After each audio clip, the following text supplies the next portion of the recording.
Hi friends, I'm Abby and welcome back to my channel. Today I'm going to be hauling all of the books I picked up in the months of April, May and June. So the past 3 months. 3 months worth of books. And I mean there's a few but there's not like too many, so I think it's okay. There's 13 books here and I've read 5 of them of the 13 that have come into my household, which means that 8 of them haven't been read. So I've still got a long way to go to keep reading them. I need to read. I feel like there's 2 separate hobbies. There's like buy books and then there's reading books and they're separate. So that's where I am at. So just going through them at random. This one I think I picked up in actually December, but I left it at my parents' and then I never hauled it. So June by Frank Herbert. And this I found in the charity shop. I was like, oh, I want to read that someday. I think it was when maybe it was as the film was meant to be coming out that I picked it up and I thought, oh, maybe I should read it before the film. And then the film didn't come out and now I've just delayed and I still haven't read it. And so I've still got the thing in my head saying, maybe I should read this before the film comes out. As well, I've heard Books with Brittany talk about June quite a lot and how much she loves it. I don't know if I'm going to like it or not. So I'm a bit on the fence. Not on the fence. I definitely want to give it a go, but I don't know where I'm going to stand with it. I don't know if it's going to be for me or not.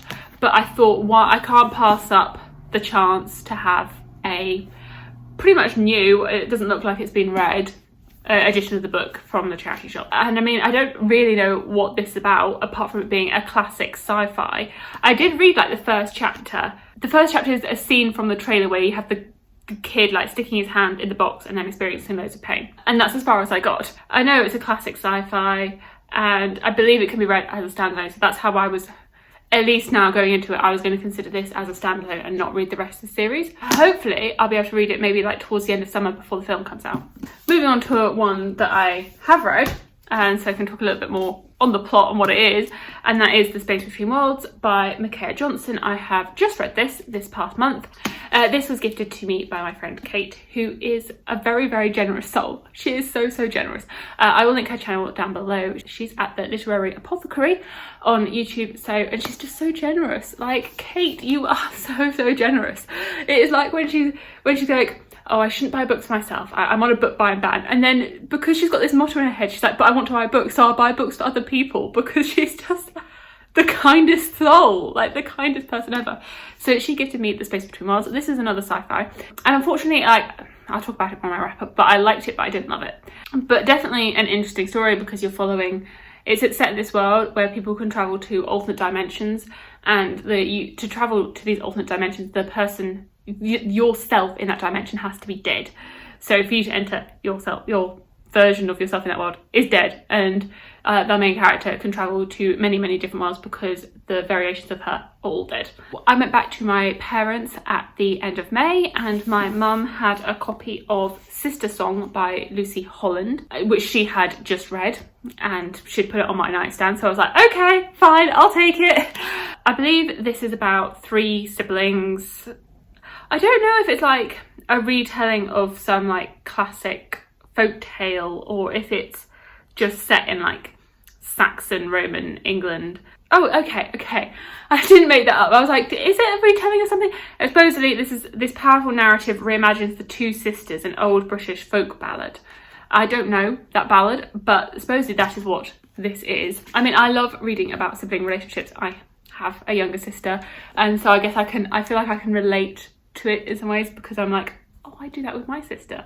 I mean, I guess they're going to be quite different, but the looking after, or because I'm the elder sibling, I'm being protective. I don't know. I am interested to read this. My mum said it read very quickly. She said she didn't love it, but she said it was compulsively readable. So I'm interested to see what I think of this. I picked up Wildwood Dancing. I picked this up in Forbidden Planet, which is a bookshop in London, and I would strongly recommend visiting it if you're ever in London because it is amazing.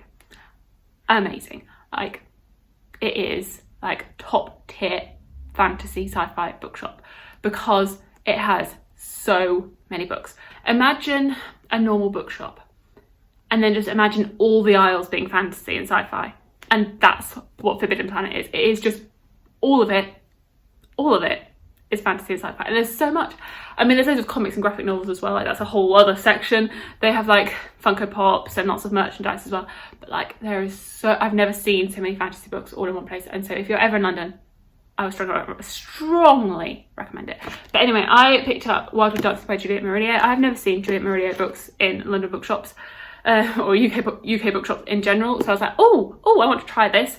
And I read this for my 24-hour reading vlog, where I read this, People We Meet on Vacation, and Ring Shout, and I really enjoyed this. It was like a classic fairy tale. It was just a classic folktale set in like Romania, and you're following these siblings that, I guess a bit like the 12 Dancing Princesses, that they will cross over to the fairy realm at the full moon.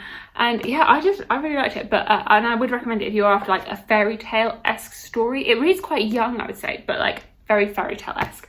And I definitely want to check out more Juliet Marillier now. From another very, very kind and generous soul, I got The Prison Healer by Lynette Noni, and this was gifted to me by Sharon.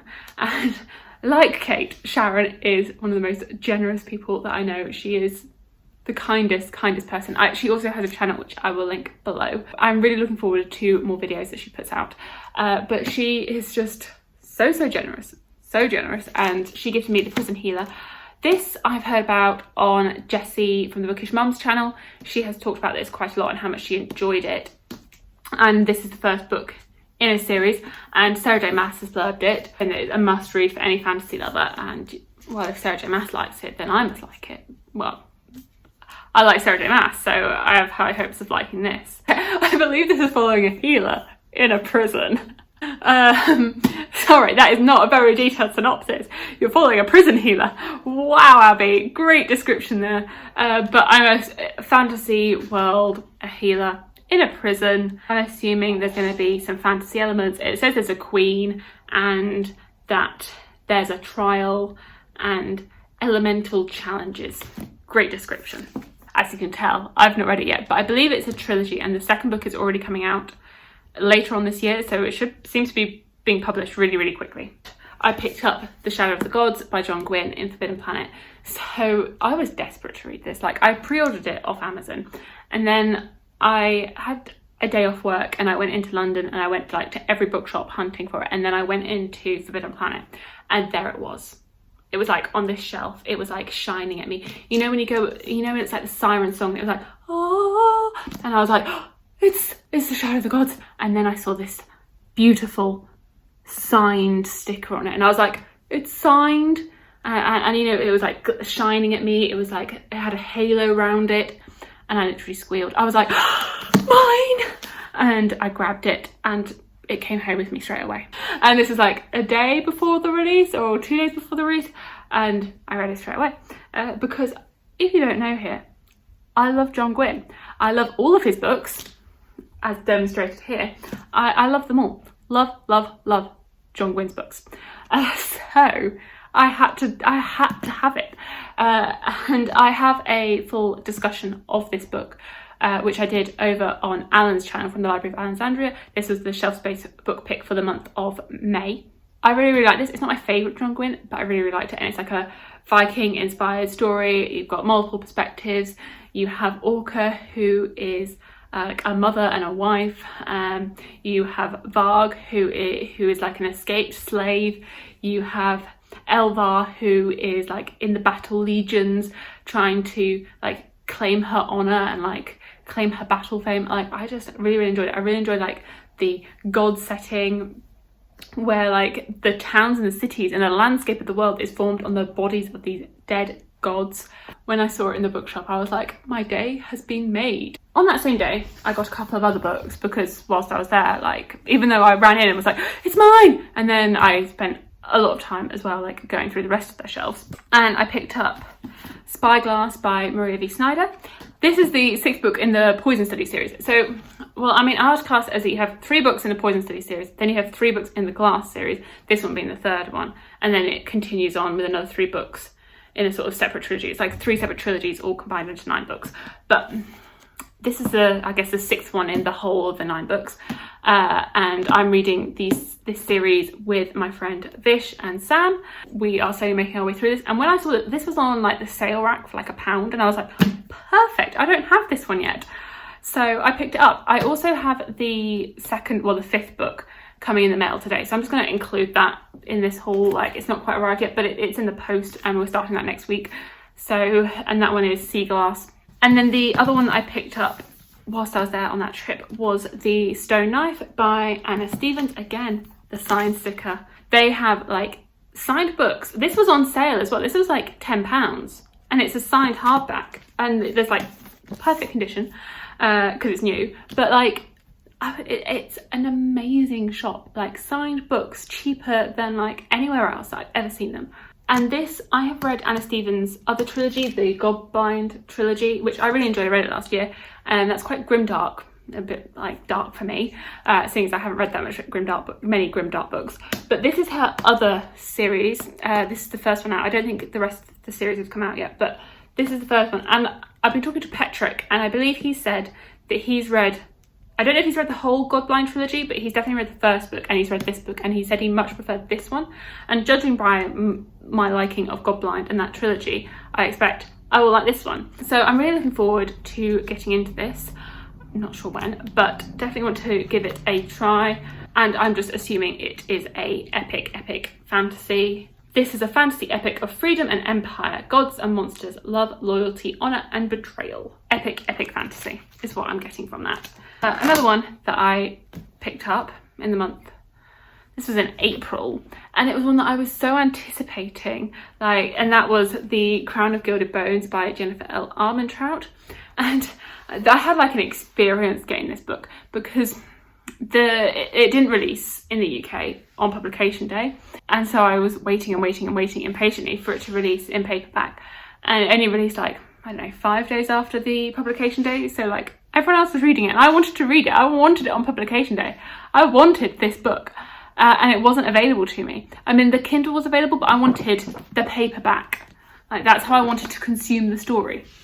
So I was really impatient. I was like waiting until, and like checking Amazon constantly for the paperback. And then I didn't really love it. So it was like a massive disappointment because I had so much hype and so much anticipation for it.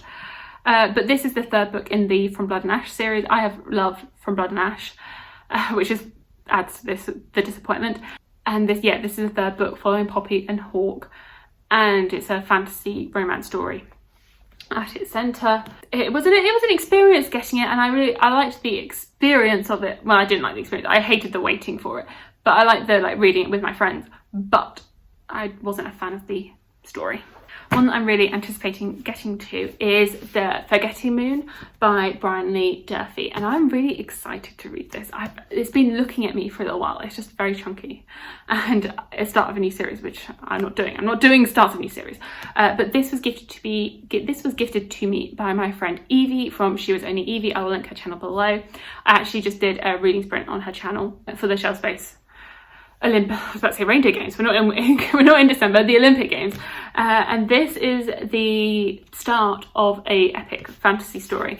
And I've had this marketed to me as like John Gwynne, or if you like John Gwynne, then you have a chance of liking this. Except this is, I think, leans more grimdark. I have talked to Patrick about this. Like, Patrick is a wealth of knowledge for fantasy books, but I talked to him about it because when I saw the recommendation of, if you like John Gwynne, then you might like this, I was like, Patrick, is it true? Because I know that you've read both. And he said, in some instances, yes, they're both very epic stories, but this one is more grimdark and the characters are less likeable. But I'm very excited to get into this, and I believe, so the first and second book are out, and the third book I think comes out at the end of this year. They're all very, very chunky, like very chunky books, but like they have excellent flop. And the thing is, it's not, okay, it's long, but it's not like, I think it looks longer than it is. So this is like 760 pages. And I mean, yeah, that's quite long, but it looks like it's going to be 1,000 pages, judging by how big it looks and how big it is. I'm just believing it's going to be multiple perspectives, fantasy and war and epicness. Again, from Sharon, she gifted me the Helm of Midnight by Marina Lostetta. And this, talking about Petrick again, Petrick sold me on this one, as well as my friend Vish from Books with V. So you can tell I'm very much influenced by what my friends are reading and what they're recommending. I think that's where I'm at now. Like, my friends tell me to read a book and I go and get that book, or I put it on my wish list. So I believe this is like a serial killer meets fantasy. That's what I've been told. A serial killer meets fantasy. So I'm pretty much imagining like a murder spree, like Jack the Ripper style, like killer in a fantasy world. Like that's what I'm imagining. I'm really hoping it is like that. I hope I've like understood that right and I've set my expectations right, because I don't read like that many mystery thrillers or like police things, but I love watching them on TV, like Line of Duty and Luther. Like, I eat those TV shows up. I love them. So like I will devour those TV shows. I just love people like finding the clues and getting to the solution, and like detective things. I just really eat it up when it's on a TV show, but I don't really read it. So I feel like I could really like this because I love that like crime aspect, and combining it with a fantasy story, I feel like I'm just going to eat it up. I feel like I'm going to eat it up. I believe this is the start of a trilogy, and the thing is, okay, this is a very random thing. Like, it's got deckled edges. I haven't had a book with deckled edges in so long. Like, I thought like deckled edges had died out because I haven't seen deckled edges in so long. Like, I don't think the UK publishers, I think this is a US edition of a book. I don't think I've seen like UK publishers doing deckled edges. Like, I don't know what I'm going to be like reading it, because I haven't read from deckled edges, and so I don't know. Sorry, that's very, very random.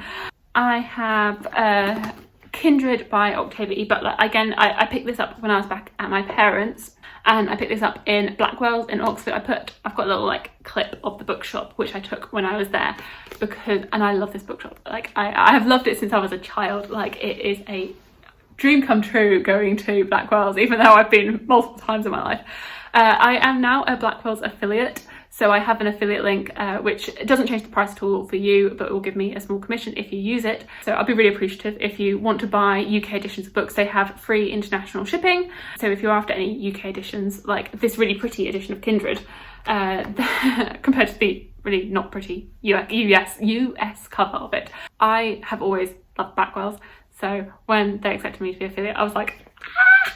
But like, I just love going there and visiting it, and it's just an amazing, amazing shop. And so I picked up Kindred. I was in a slump when I picked this up, and they had this like whole shelf of Octavia Butler books, and I read the first sentence and it was like, I lost an arm on my last trip home, my left arm, and I was like, oh dear. Oh dear, that does not sound pleasant. And you're following this character called Dana, who is like sucked back into the past, where she saves her relative who was part of the slave trade, except that she is a black woman in the 1970s in America, and being sucked back into the 1800s is a very, very dangerous time for her. And I talk about this more and I may wrap up, but I really enjoyed it. It's one of those books which is short and reads quickly, but also doesn't read quickly because of how much it is affecting you and how much I like got from the story. So yeah, I would strongly recommend this. And then the final book that I got, this one I got in June. It's the only book I've got in June so far, and that is For the Wolf by Hannah Witton. Again, I got this in Forbidden Planet. I got this when I did my Come Book Shopping in London with me, which I don't know when I'm putting that video up, or like if it's up now, but if it's up, then I will link it. If it's not, then you can look forward to my Come Book Shopping in London with me vlog. So I picked this up in Forbidden Planet then. This is the start of a series, I believe. One daughter is for the throne and one daughter is for the wolf. I'm guessing like foresty setting. I'm guessing a bit like Red Riding Hood, judging by the cover. I've heard that there's romance in it. And I saw this on Brightness Katie Reed's channel and she really enjoyed it. So I have high hopes of really, really liking this. I don't know why, I just have I have a feeling that I'm going to really like this. That was the final book that I picked up recently. So those are all of the books that I have acquired in the months of April, May and June. I'm very excited for the ones that I haven't read yet, and I've enjoyed what I have read. So very, very happy with what's going on here. I'm guessing July might be a bit of an extreme book haul because of it being my birthday. Like, whenever anyone asks, oh, what do you want for your birthday? And I'm like, books. Like, what else is there? What else would I ever want in life apart from more books? When my parents ask me, I'm like, books and books and books. Let me know what your favourite book that you picked up in the past couple of months is. Thank you so much for watching. Please like, comment and subscribe, and I will see you in my future videos. Bye!